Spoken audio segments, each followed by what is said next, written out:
Hi, everyone. A very short question again, but one for the whole of the rest of our lives. Hi, Claire. Can you tell us how forgiveness fits into this conversation?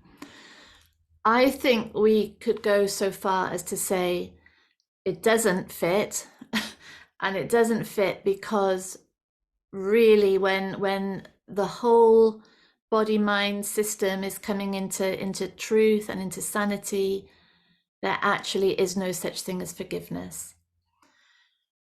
And this is because forgiveness is based in separation, isn't it? It's based in that there's a me here separate that this thing has happened to, and there's a you or a he or a she, them over there that have decided that there was a conscious independent choice to do the thing that I'm now forgiving them for. And this conversation is saying both of those two things are impossible. There isn't a separate me here and a separate them. Not really. Not there are separate body minds, but there isn't there isn't an idea of me that can arise that is separate from how the idea of them arises. Both are made of the same conditioning. And there isn't a separate deciding, choosing doer in any body mind. There are programs running. But as long as it looks like there's this objectively true separation and that person over there decided independently to do that act that has upset me, forgiveness looks absolutely necessary. And when we say we forgive them, there is actually a sort of, in a way, we could say an ego boost of separation. I, me, Claire, I'm so kind, I'm so compassionate, I'm so spiritual, so clear-minded. I forgive them. Me, them, separation. Me, the separate doer, them, the separate doer. And it's just not true, is it? That's not true what's going on.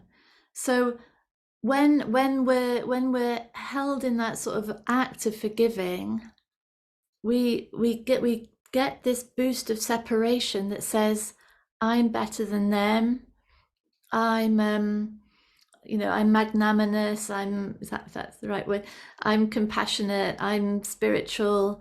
But really, true spirituality, true sanity is really taking us down the road of, where does behavior come from? What is the doer? What is the decider? And to go down that route is is um, is the end of this space of forgiveness, because what is there to forgive?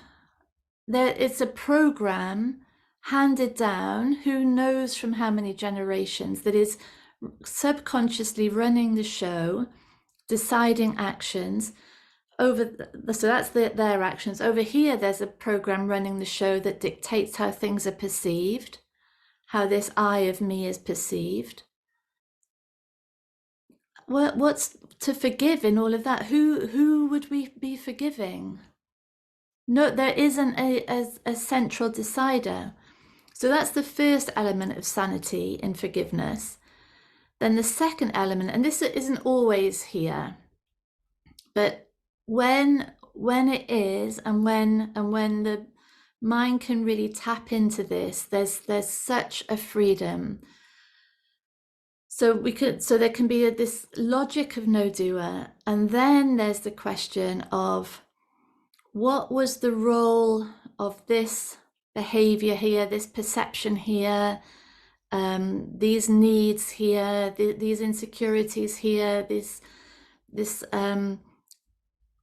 belief in what's required for stability and survival, that was instrumental in maintaining that behavior. And that's hard. That's really hard. It looks like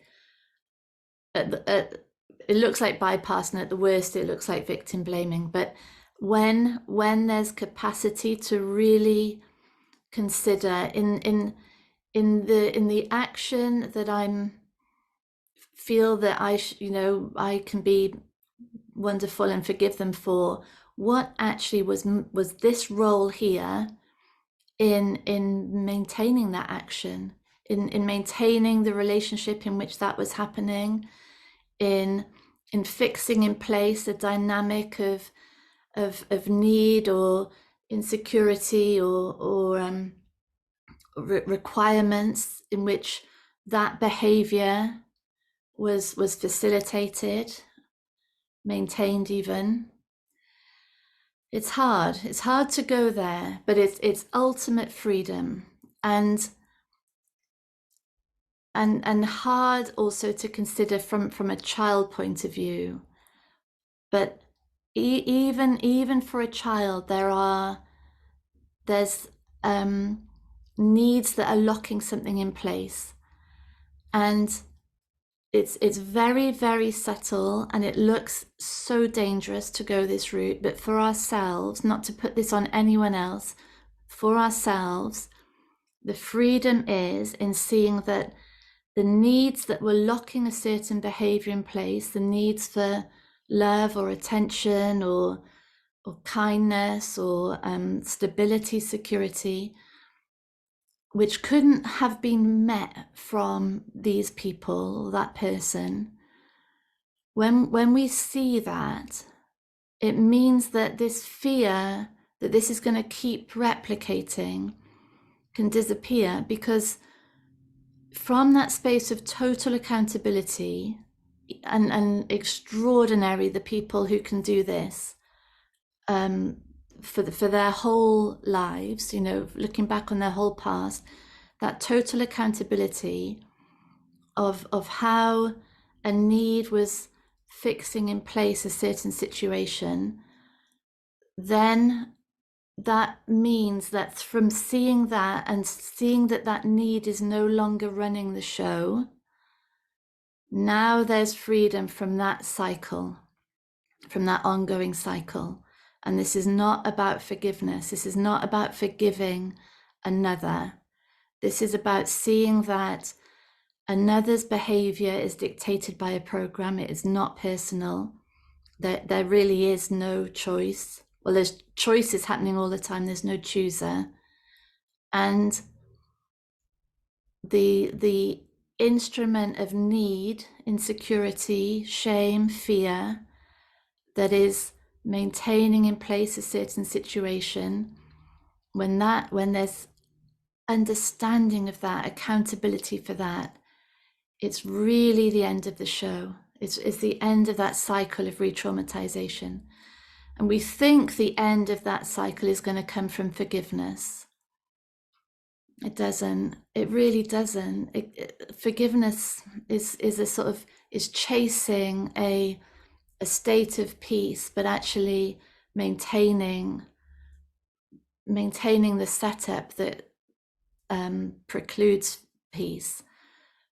Genuine peace comes from the recognition, no doer, behavior is not personal, and the ultimate freedom is the acknowledgement of the need, fear, insecurity, shame that keeps a body mind locked in a situation. And that's absolute ownership now. That's absolute sanity, maturity. It's confronting. I know that. I really recognize that. And I talk about it because it's ultimate freedom, and it's ultimately where all change comes from. It's health. That's it's so sane. It's so accountable. There's such ownership and maturity in it that it's absolute health. And that's our birthright. So it's worth exploring, even if there's a recoil against it. It's worth just seeing, just sort of hovering around the edges of this, just to see what can resonate, just to see where there are glimpses of truth. So yeah, thank you. Lots of love. Bye.